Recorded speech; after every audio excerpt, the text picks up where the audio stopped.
യേശുവിന്റെ വാക്ക് കേട്ടിടുമ്പോൾ തൻ വചനമെന്നും വഴി നടത്തും, തൻ വചനമെന്നും വഴി നടത്തും. ദൈവമായ വചനം ജീവൻ തരും വചനം, ദൈവമായ വചനം ജീവൻ തരും വചനം, നിത്യജീവൻ തന്നിടും ദൈവവചനം. വചനത്തിനെന്നും ജീവനുണ്ട്, വചനത്തിനെന്നും ശക്തിയുണ്ട്, വചനത്തിനെന്നും വിടുതലുണ്ട്. ദൈവവചനത്താലെല്ലാം സാധ്യം, ദൈവവചനത്താലെല്ലാം സാധ്യം. ദൈവമായ വചനം ജീവൻ തരും വചനം, ദൈവമായ വചനം ജീവൻ തരും വചനം, നിത്യജീവൻ തന്നിടും ദൈവവചനം, നിത്യജീവൻ തന്നിടും ദൈവവചനം.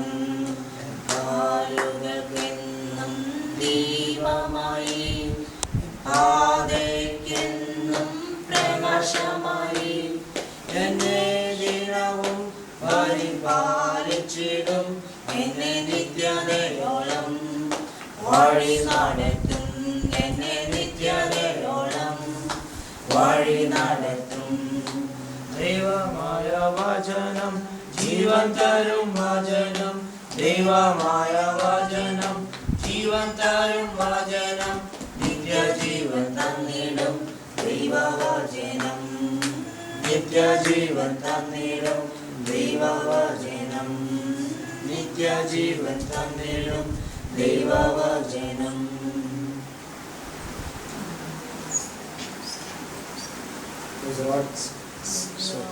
ദേവനാഥനും മഹമ്മദാട്ടെ ഇന്ന് രാത്രികാലം ായിരിക്കുന്ന ദേവദാസന്മാരോടും കഥാവിദാസന്മാരോടെല്ലാം ആയിരിക്കണം. കഥാവ് അതിനെ പൂർണ്ണമായി സഹായിച്ചു, അതോടൊപ്പം ദൈവത്തെ സ്തുതിക്കുന്നു. ഇരിക്കുവാൻ കർത്താവ് നമുക്കും പൂർണ്ണമായി സഹായിച്ചല്ലോ, നമ്മൾ സ്തോത്രം ചെയ്യുന്നു. അവർ അനുഗ്രഹപ്പെട്ട ചില ആളുകൾ കർത്താവിൻ്റെ ദാസന്മാരും കർത്താവിൻ്റെ ദാസികളെ കേൾക്കുവാനിടയായി. ദൈവം എനിക്ക് രാഷ്ട്രീയക്കാരെ ഏൽപ്പിച്ചതായ ഒരു വാക്യം വായിച്ചിരിക്കാൻ ആഗ്രഹിക്കുന്നു.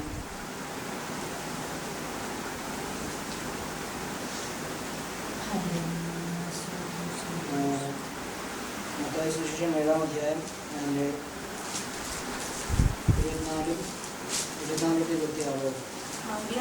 വചനങ്ങളെ കേട്ട് ചെയ്യുന്നവനൊക്കെയും പാറമേൽ കീഴ്പണിത ബുദ്ധിയുള്ള മനുഷ്യനോട് തുല്യനാകുന്നു. വൻമഴ ചൊരിഞ്ഞു, നദികൾ പൊങ്ങി, കാറ്റടിച്ചു, ആ വീട്ടിന്മേൽ അലച്ചു. അത് പാറമേൽ അടിസ്ഥാനമുള്ളതാകിയാൽ വീണില്ല. എന്റെ ഈ വചനങ്ങളെ കേട്ട് ചെയ്യാത്തവനൊക്കെയും മണന്മേൽ വീടുപണിത മനുഷ്യനോട് തുല്യനാകുന്നു. വൻമഴ ചൊരിഞ്ഞു, നദികൾ പൊങ്ങി, കാറ്റടിച്ചു, ആ വീട്ടിന്മേൽ അലച്ചു. അത് വീണു, അതിന്റെ വീഴ്ച വലിയതായിരുന്നു. നമുക്കെല്ലാവർക്കും വളരെ പരിചയമുള്ളൊരു വേദവാക്യമാണ്. കർത്താവ് യേശു തൻ്റെ ദിനപ്രഭാഷണം അവസാനിപ്പിക്കുന്ന ഒരു അധ്യായമാണ്.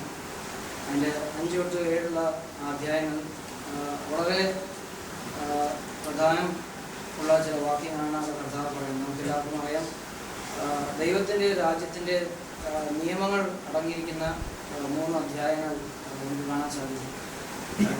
നമുക്ക് വചനം പഠിക്കുകയാണെങ്കിൽ ഒരു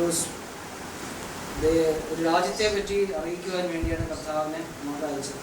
ദൈവം തൻ്റെ രാജ്യം ഉണ്ട്, ആ രാജ്യം സ്ഥാപിക്കുവാൻ വേണ്ടി കർത്താവിനെ കൊണ്ട് അയക്കുന്നത് നമുക്കെല്ലാവർക്കും അതറിയാം.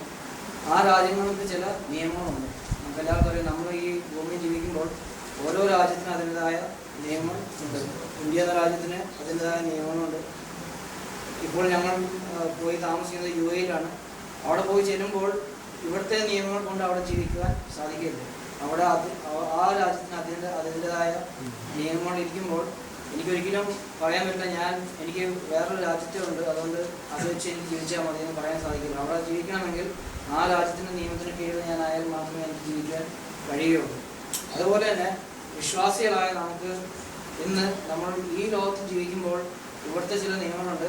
പക്ഷേ അതിൻ്റെ ഏറ്റവും ഉപരി ദൈവരാജ്യത്തിന്റെ നിയമമാണ് നമ്മളെ ഭരിക്കേണ്ടത്. ഇത് പലപ്പോഴും നമ്മൾ മറന്നു പോകുന്നു. അതുകൊണ്ടാണ് ജീവിതത്തിൽ പലപ്പോഴും പല വീഴ്ചകളും പല തെറ്റുകളും പല നാശനഷ്ടങ്ങളൊക്കെ വരുന്നത്. അതുകൊണ്ടാണ്. കാരണം നമുക്ക് ഈ നിയമങ്ങൾ എന്താണെന്ന് അറിയുന്നത്, കർത്താദാസൻ പറഞ്ഞ പോലെ ഈ ഹൈവേയിൽ നമുക്ക് പല സൈൻ ബോർഡ്സ് വെച്ചിട്ടുണ്ട്. അത് നോക്കി ഓടിച്ചാൽ നമുക്ക് എത്തേണ്ട സ്ഥലത്ത് വളരെ സുരക്ഷമായി നമുക്ക് എത്തുവാൻ സാധിക്കും. എന്നാൽ അതൊക്കെ അവഗണിച്ച് നമ്മൾ വണ്ടി അല്ലെങ്കിൽ വാഹനം ഓടിക്കുകയാണെങ്കിൽ ഒരിക്കലും എത്തേണ്ട സ്ഥലത്ത് നമുക്ക് എത്തുവാൻ കഴിയില്ല. അപ്പോൾ അതുപോലെ തന്നെ ദൈവരാജ്യത്തിന് ചില നിയമങ്ങൾ നമുക്കെല്ലാവർക്കും ഉണ്ടെന്നറിയാം. പക്ഷെ പലപ്പോഴും ഈ നിയമങ്ങൾ നമുക്ക് പലപ്പോഴും ശരിയായ രീതിയിൽ മനസ്സിലാക്കുന്നത് കൊണ്ട് നമ്മൾ ചെയ്യുന്ന പല കാര്യങ്ങളിലും ശരിയായ ഒരു ഫലം നമുക്ക് ലഭിക്കാറില്ല. നമ്മൾ തെറ്റായ ഫലം തെറ്റായ ഒരു റിസൾട്ടാണ് പലപ്പോഴും ജീവിതത്തിൽ നമുക്ക് ലഭിക്കാൻ ഇടയാകുന്നത്. കർത്താവ് ദാസി സംസാരിച്ച അതേ ഭാഗത്ത് നിന്ന് ഞാൻ സംസാരിക്കാൻ വേണ്ടി ആഗ്രഹിക്കുന്നു. സുവിശേഷം നമുക്ക് കേട്ടല്ലോ. പത്രോസ് മീൻ പിടിക്കുവാൻ രാത്രി മുഴുവനും താൻ അധ്വാനിക്കുന്ന ഒരു രംഗം, ഫിസിക്കൽ വേൾഡിൽ ഈ ഭൂമിയിൽ താൻ അധ്വാനിക്കുന്ന ഒരു രംഗമാണ് നമുക്ക് വായിക്കാൻ ഇടയാകുന്നത്. എന്നാൽ യേശു ആ പടകിൽ കയറി കഴിഞ്ഞപ്പോൾ തൻ്റെ ജീവിതത്തിൽ ഒരു ചേഞ്ച് അവിടെ നമുക്ക് കാണാൻ സാധിക്കുന്നുണ്ട്. ഞാൻ ഇപ്രകാരം പറയുന്നു, കർത്താവേ നിന്റെ വാക്കിൽ ഞാൻ വല ഇറക്കാം. ഒരു തൻ്റെ ജീവിതത്തിൽ ഒരു ചേഞ്ചാണ് നമ്മൾ കാണുന്നത്. കർത്താവിന് വേറെ ബോട്ടിൽ കയറാമായിരുന്നു. എന്നാൽ ഈ പത്രോസ് നേരത്തെ തൻ്റെ വീട്ടിൽ പോകാനും പല സ്ഥലങ്ങൾ പ്രസംഗിച്ച് അവിടെ എല്ലാം ദൈവം പത്രോസിനെ അവിടെ വെച്ച് നേരത്തെ കണ്ടൊരു വ്യക്തിയാണ്. അതുകൊണ്ടാണ് വീണ്ടും പത്രോസിനെ ആ പടകിൽ കയറുവാനും എൻ്റെ ജീവിതത്തിൽ കുറച്ച് ഈ ചില മാസങ്ങൾക്ക് മുമ്പേ ഒരു വ്യക്തിയോട് സംസാരിച്ചു കഴിഞ്ഞപ്പോൾ ഈ ഒരു എക്സാമ്പിൾ എടുത്ത് എന്നോട് ഇപ്പോൾ സംസാരിച്ചു. നെറ്റിൽ ഓൺലൈൻ സംസാരിച്ചുകൊണ്ടിരിക്കുക. എന്ന് പറഞ്ഞ് ഞാൻ ചോദിച്ചു എങ്ങനെയുണ്ട് ഇപ്പോൾ ജീവിതം. അത് പറഞ്ഞ് ഇനി ഞാൻ ഒരു വലിയൊരു മീൻ പിടുത്തത്തിന് വേണ്ടി ഞാൻ കാത്തിരിക്കുകയെന്ന് പറഞ്ഞു. ഞാൻ ചോദിച്ച് അതെന്താണ്. അപ്പോൾ 10 ദിവസം ജീവിതത്തിൽ കർത്താവ് കയറി കഴിഞ്ഞപ്പോൾ ഉടനെ ഒരു മീൻ പിടുത്തം കൊടുത്തത് എന്നാണ് ഞാൻ വചനത്തിൽ വായിച്ചത്. അപ്പോൾ ഞാനും ഇനി അതിനുവേണ്ടി കാത്തിരിക്കുകയാണ്. ദൈവം എൻ്റെ ജീവിതത്തിൽ എൻ്റെ കുറേ കടങ്ങളുണ്ട്, ഇതെല്ലാം മാറണം, എനിക്ക് അത് എൻ്റെ ബിസിനസ് നല്ലതാണോ ഇങ്ങനെ അല്ല. അപ്പോൾ ഞാൻ ചോദിച്ചു, അപ്പോൾ ബിസിനസ് നന്നാൻ വേണ്ടിയിട്ടാണോ സഹോദരൻ കർത്താവിനെ വിശ്വസിച്ചെന്ന് ചോദിച്ചു. അപ്പോൾ പറഞ്ഞു ഇല്ല, അങ്ങനെയല്ല, വചനത്തിൽ നമ്മൾ അങ്ങനെയല്ല കാണുന്നതാണ്. ഞാൻ അന്ന് തൊട്ട് പറഞ്ഞ സഹോദരൻ നമുക്ക് പിന്നെ സംസാരിക്കാം. കാരണം എനിക്ക് അന്ന് റിപ്ലൈ അപ്പോൾ ഉണ്ടായിരുന്നില്ല. കാരണം സംസാരിച്ചു കഴിഞ്ഞാൽ വിഷയങ്ങൾ മാറിപ്പോകും. ഞാൻ പറഞ്ഞ് നമുക്ക് പിന്നീട് പിന്നെ സംസാരിക്കാം.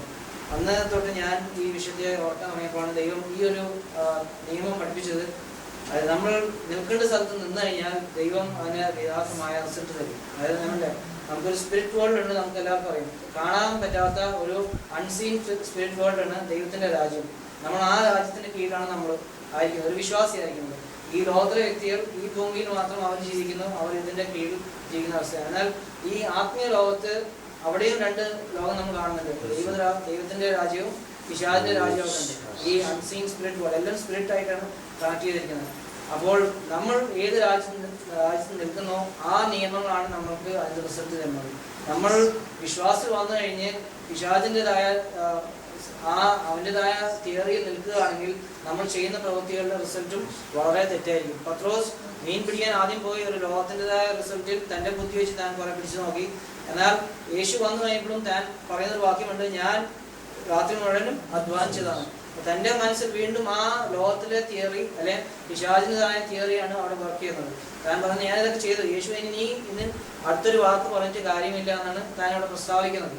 എന്നാൽ വീണ്ടും അല്പം സെന്റൻസ് താഴെ വായിച്ചു വരുമ്പോൾ അവിടെ വെച്ച് തനിക്കൊരു മനമാറ്റം ഉണ്ടാകുന്നുണ്ട്. താൻ തൻ്റെ യേശു പറയുന്ന വാക്ക് കേൾക്കുവാൻ തക്കവണ്ണം താൻ ഒന്ന് കീഴടങ്ങി കൊടുത്തപ്പോൾ തൻ്റെ ജീവിതത്തിൽ ഒരു റിസൾട്ട് കാണുവാനിടയായി. ദൈവ രാജ്യത്തിൻ്റെ നിയമങ്ങൾ നമുക്ക് അതിൻ്റെ റിസൾട്ട് കാണണമെങ്കിൽ നമ്മൾ ദൈവം പറയുന്ന കാര്യങ്ങൾ അനുസരിച്ചാൽ മാത്രമേ അത് സാധിക്കുള്ളൂ. കർത്താവ് പറഞ്ഞു, നീ ആഴത്തിൽ നീ ഇത്ര നേരം ഇറക്കിയ സ്വത്തല്ല, ഞാൻ പറഞ്ഞ സ്വത്ത് നീ വിലയാക്കി കഴിഞ്ഞാൽ നിനക്ക് ലഭിക്കേണ്ടത് കിട്ടും. അപ്പോൾ ആ റിസൾട്ട് കിട്ടണമെങ്കിൽ കർത്താവ് പറയുന്ന സ്ഥലത്ത് മാത്രം നമ്മൾ വില ഇറക്കിയാൽ മാത്രമേ അത് നമുക്ക് കിട്ടാൻ ഇടയാവുള്ളൂ.